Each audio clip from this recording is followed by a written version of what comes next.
Love is part 3. Love is part 3. We're walking verse by verse through Corinthians. Let's read this together. Read it with me. We're going to read the first 3 verses, and I think a little bit of 5 through 7 as well. So let's just read along on the screen. Here's what it says. If I speak in the tongues of men and of angels, but have not love, I am a noisy gong or a clanging cymbal. If I have prophetic powers and understand all mysteries and all knowledge, and if I have all faith so as to remove mountains but have not love, I am nothing. And if I give away all I have, and if I deliver up my body to be burned but have not love, I gain nothing. This is not the right thing. T-Mac, we're on last week. So we're on the wrong file there. Sorry. Well, they will get that fixed. Give me like a thumbs up. It should just, today's date, search it. It should be in there. Okay, we're in 1 Corinthians chapter 13, and I'll go ahead and read verses, let me see here, starting in the back end of chapter 5, where it says, love, it is not rude, it does not seek its own way. Here's what it says. It is not irritable. Love is not resentful. It does not rejoice at wrongdoing, but rejoices with the truth. Love bears all things. Love believes all things. It hopes all things and endures all things. If you're following along in the text, maybe you pull out your phone or something like that. We don't have it up on the screen. But you see, as we look at verses 1 through 3, we see that if we take love out of the equation, we are nothing but a noisy gong, a clanging cymbal. The second thing we talked about last week is if we take love out of the equation, we are actually nothing. And then finally, we see in verse 3 is if we take love out of the equation, I can have amazing spiritual gifts. I can give away all that I have. I can deliver up my body even to be burned. I can be like super sacrificial. And the idea is like I can give all of this away. I can give it away and give my life away. But if I take somehow love out of that sacrifice, out of my own giving, but I'm not doing it out of love, if that were possible, Paul says I would gain nothing. And some translations will even say profit nothing. So if I gain nothing, I profit nothing, I'm going nowhere. I'm not making any like advancement. If I do not profit anything because love is taken out of the equation. In other words, I'm not making any headway in the world at all. I'm not advancing on enemy territory. I am gaining no ground. God does not want you to be a nowhere kind of Christian. Because Christians are called, everyone in here, if you follow Jesus, you are called to advance the kingdom. But when we do not operate out of a sense of love in our lives, we are not advancing the kingdom. We are gaining and profiting nothing. We're making no advancement in our spiritual journey whatsoever.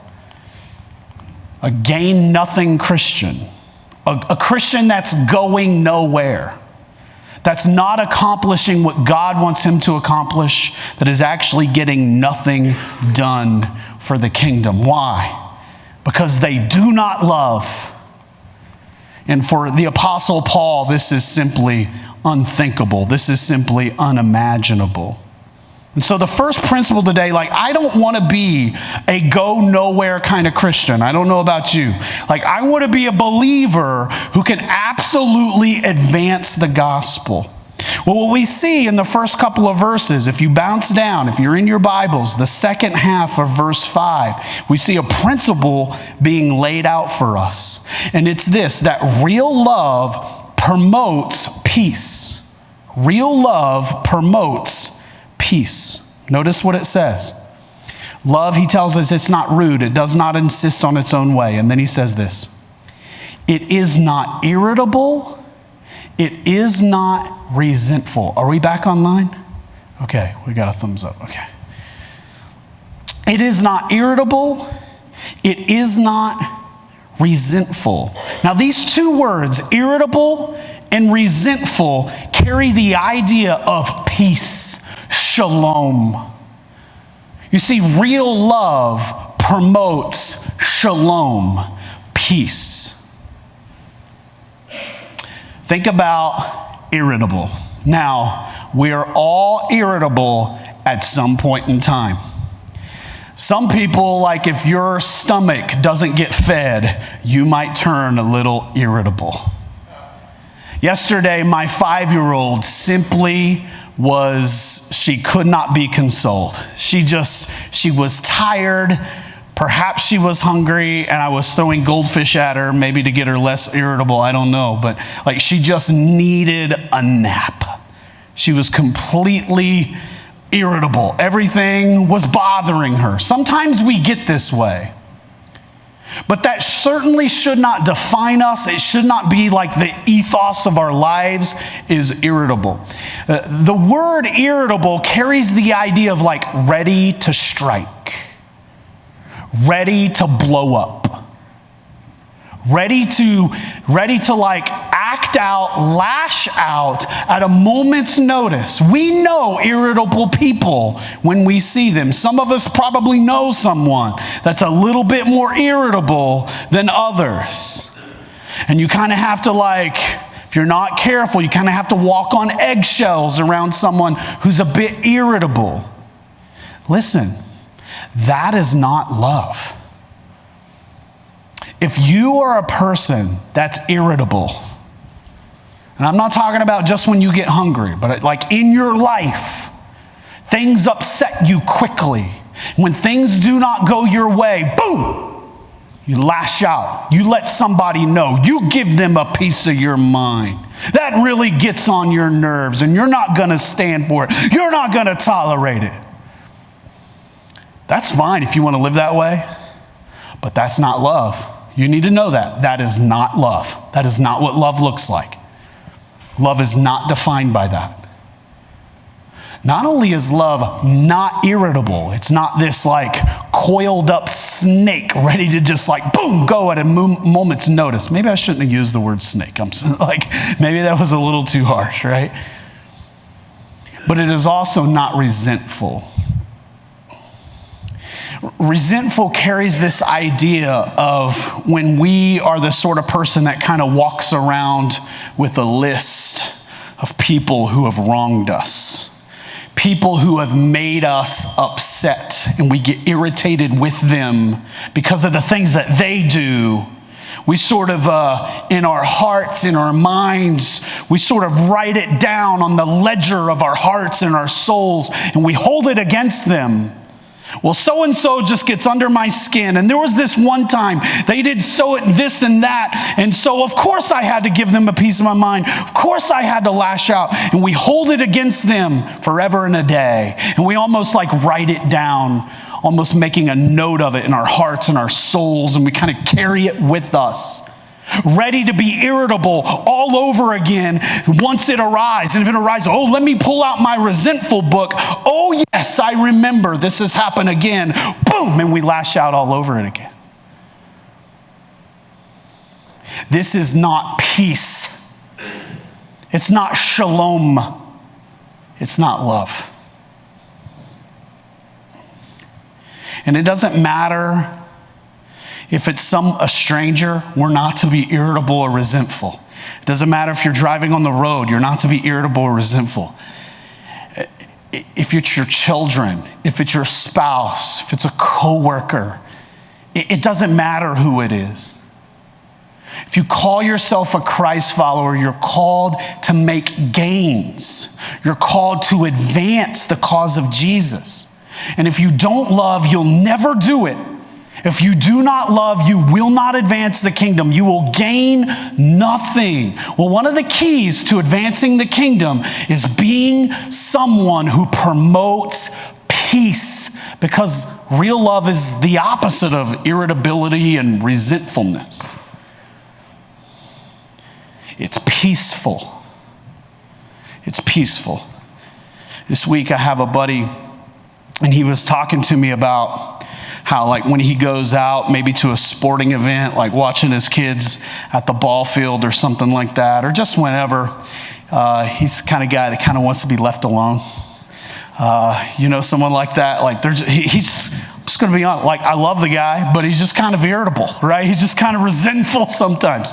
But he shared this tip, and there's actually a lot of psychology behind this too. And he said when he goes out in public, he puts on some sort of jacket or hoodie. It has to have a hood, right? And he'll zip it up. I'm going to only zip it up a little so far, but he zips it up. He puts on the hood, right? Pro tip, if you don't want people to be around you. And then he'll take Bluetooth. Now, these aren't Bluetooth. These have a wire, but just pretend the wire's not there. And he puts on, not the ones that go in your ear.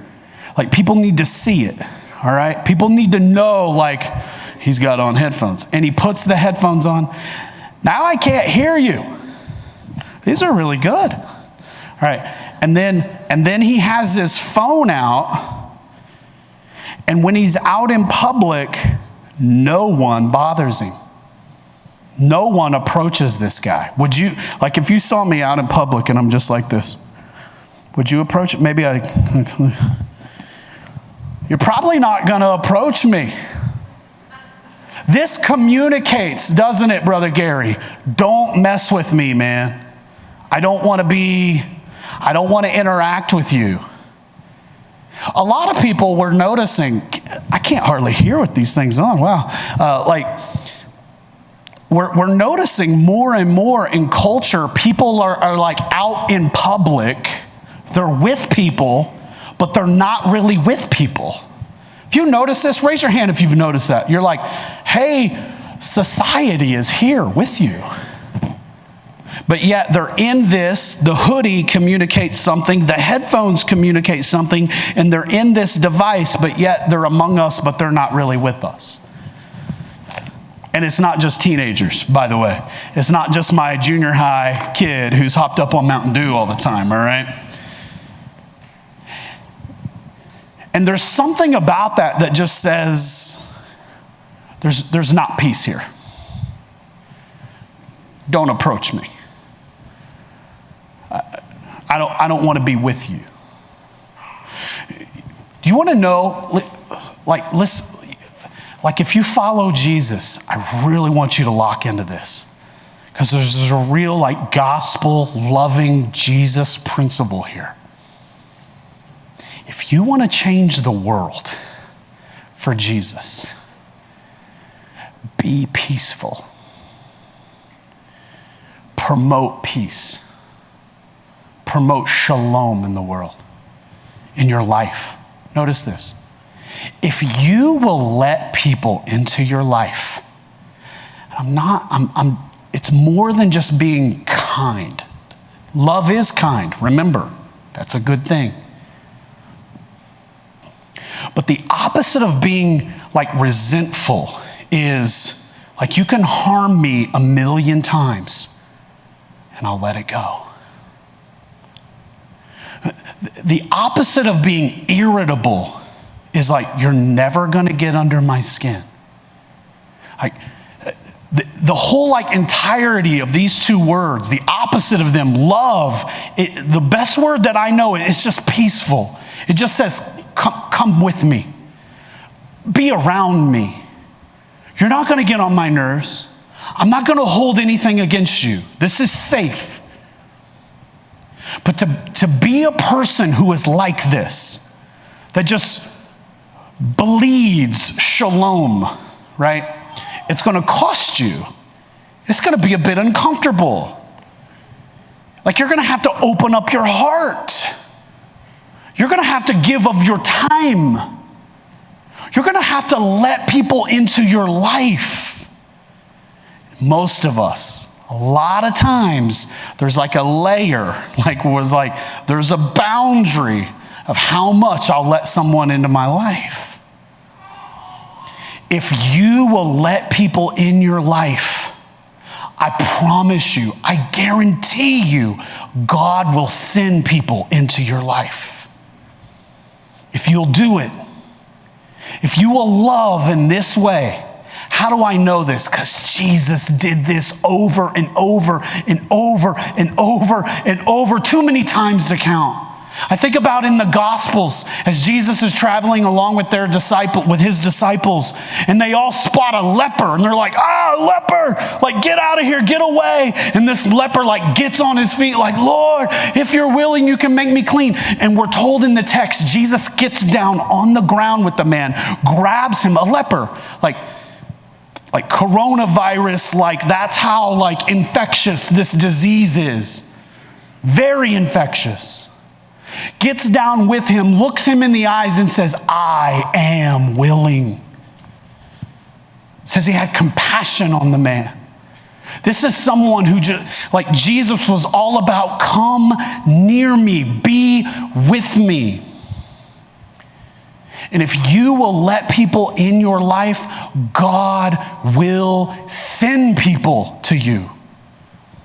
You can advance the kingdom if you will love in that way. This could change your life, because that's what love is. But not only that, love also promotes truth. Notice what Paul says, chapter 13, at the end of verse 5, love, it is not irritable, it is not resentful. And then he goes on to tell us, love, it does not rejoice at wrongdoing or unrighteousness, some translations say, but rejoices with the truth. Love invites people into our lives.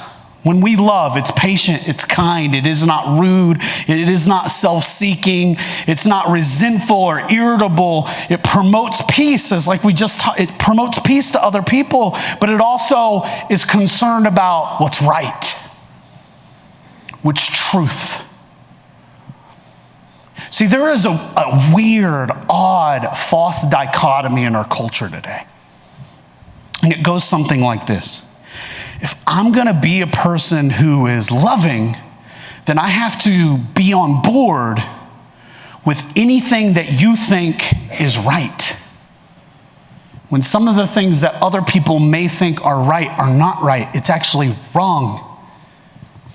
You see, real love wants to bring people in, but it also rejoices at what is right, what is true.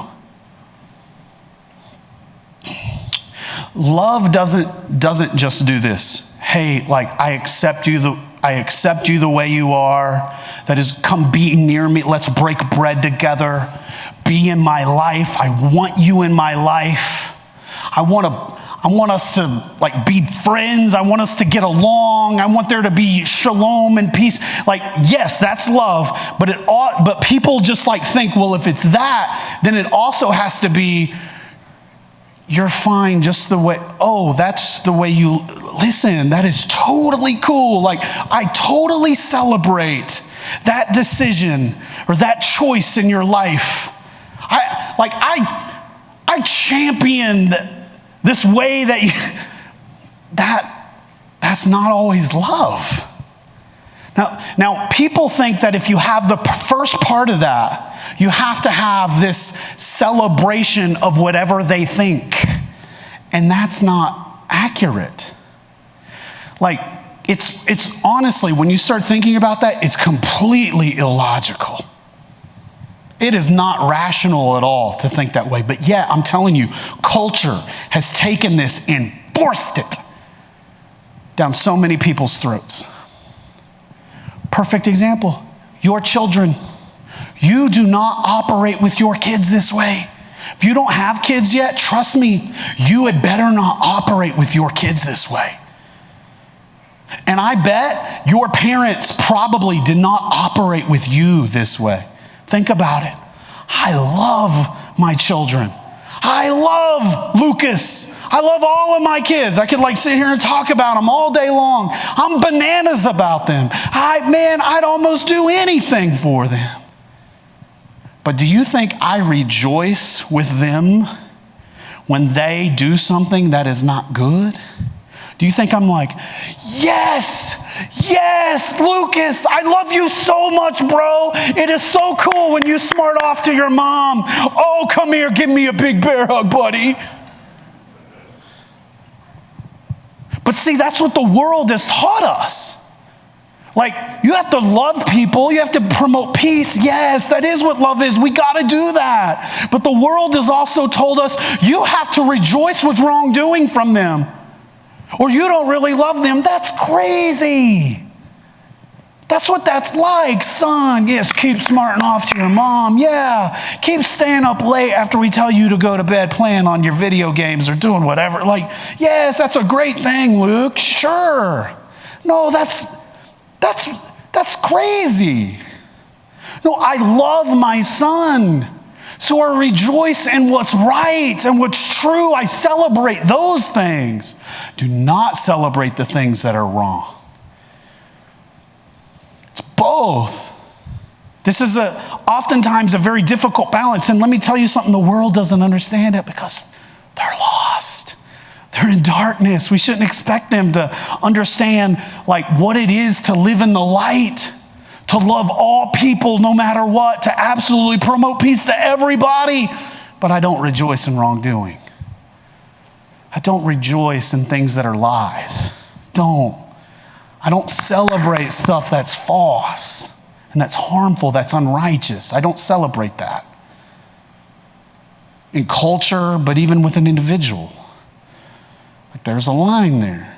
But I still promote peace. But real love promotes the truth. Now here's the kicker. When you lead people in truth, you will advance the cause of Jesus. When you lead the way in truth, your influence will increase. Like I know this from experience. I remember being in college at Northeastern State and being surrounded by a lot of dudes that I played ball with that were involved in a lot of crazy stuff. And I remember like God leading me to be someone who would stand on the truth and not to waver. No, I'm not going to that thing over there. No, I'm not going out with you to that thing over there. No, I'm not involving myself in that right there. No, I love you. We are pals. We are buddies. Like we live together. We do all of it, but they're not going to rejoice in wrongdoing. I'm going to walk in truth. I'm going to walk in the light. And I can think back to probably like my freshman, sophomore, and third year in college. And all of the conversations that had opened up with maybe at the time people saying, oh, sweet, I can't, but you are just such a, like you do not like having fun. You like people kind of grinding you down a little bit, giving you a hard time. That's fine. But when there was a sticky situation in their life, when something came up that was hard, when they came across something that was very difficult and they needed answers, they needed someone to love them, they needed someone to like talk to, lean on, influence them, guess who they came to? The person that had real gospel influence in their life. And so I know it's a balance, and I know there's kind of a tension here.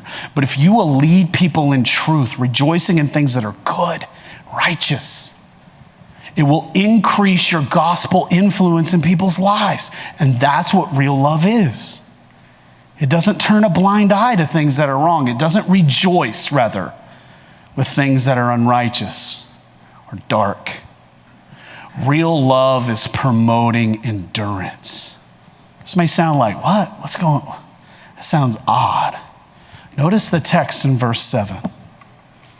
Perhaps maybe we could have thought of different words to think through here and to put in as we're talking about making gains for the gospel.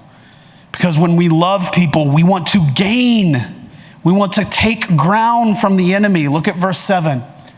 Love bears all things, believes all things. Now we got to talk about that one Verse 7, it bears all things. It believes all things. It hopes all things. It endures all things. The Apostle Paul here is actually talking about the limitlessness of love.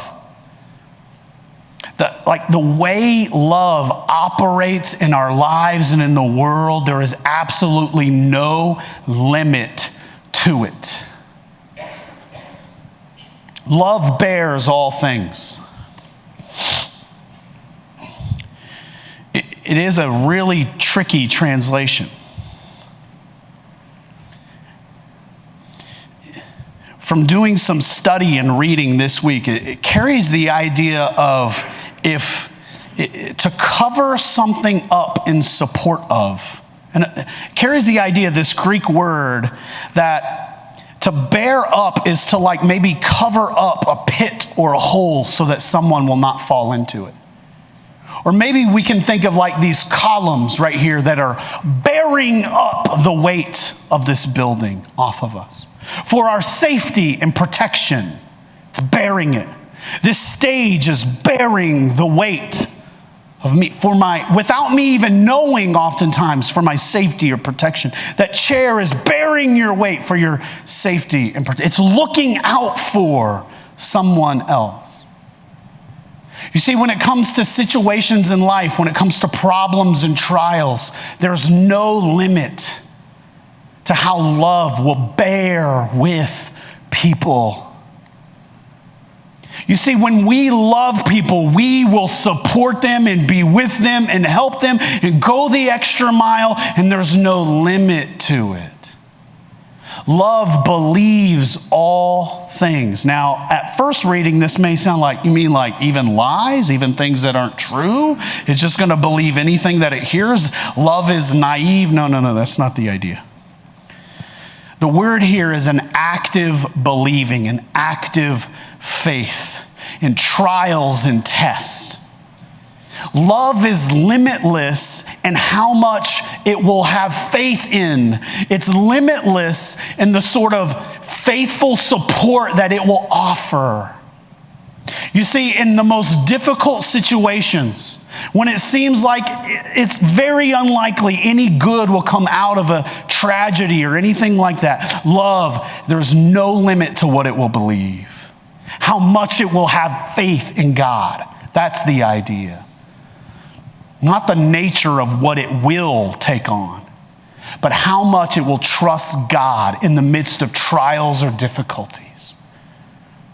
And we need that. Like if we really love, when the hard time hits, if we truly love, like we believe God all the time limitlessly, and it hopes all things, again, a limitless hope. It will continue to hope in heaven. It will continue to trust and believe God. It will continue to bear up for other people. And it will endure. Now think about when you've been through a tough time in your life and someone came up beside you. How much did they continue to keep trusting and believing in God? How much did they continue to hope in heaven? And let's keep going. Let's keep pressing in. Here, I'll support you. I'll hold this thing up. That's what love does in other people. See, when we promote truth, when we promote peace, we come alongside other people and we will bear up heaven and hell for them. We will put it on our shoulders for people that we love. In the most dark, seemingly hopeless situation, we will keep believing. We will keep believing that God will press through. And continuing to hope, let's keep our eyes on heaven. Let's keep our eyes on Jesus in this situation. Let's keep going. That's what love will do for us, in us, with other people. It promotes endurance. It's almost like when we love, we link arms with someone who is downtrodden and broken and hurting. Come on, I got you. Follow me. We will be okay. God will get you through. Have you ever had to do that in somebody's life? Maybe they've lost someone they've loved. Maybe someone has done that in your life. Why would we ever live that way? Because we love. And people love us back, and that's why we see that. You see, if your love is limitless, so is the scope of your mission. If you are willing to have a limitless love, there's no end to the places and people that you can impact for the gospel. Like, hell cannot contain a Christ follower who's willing to love limitlessly. And oftentimes our mission and our ministry and our influence is boxed in by how much we're willing to love the world and how much we're willing to go with other people, how far we're willing to invest in the lives of someone else. And it's contained because of our own love. It's only so much, and it's only so big, or however you want to define that. So the influence in the gospel scope, the mission scope, is only so much. But if your love is limitless, so is the scope of your mission. You want to know the best example? Jesus. Limitless love, the scope of his mission, timeless, goes throughout human history, has transformed the world, has flipped the world upside down. Why? Because he loved with an enduring love that had no limit. The world could not even contain it. So today, be a gospel influencer by building bridges with a bridge building peace. Come be with me, promoting truth, promoting endurance sort of love. You see, this kind of love wants to build bridges into other people's lives. That's the kind of love that we have to have. Do you have that sort of love that wants to connect with people, that wants to impact people, promoting peace, yet also truth, linking arms with them, saying, I will walk with you and we will go and God will provide forever? Is that the sort of love that you have?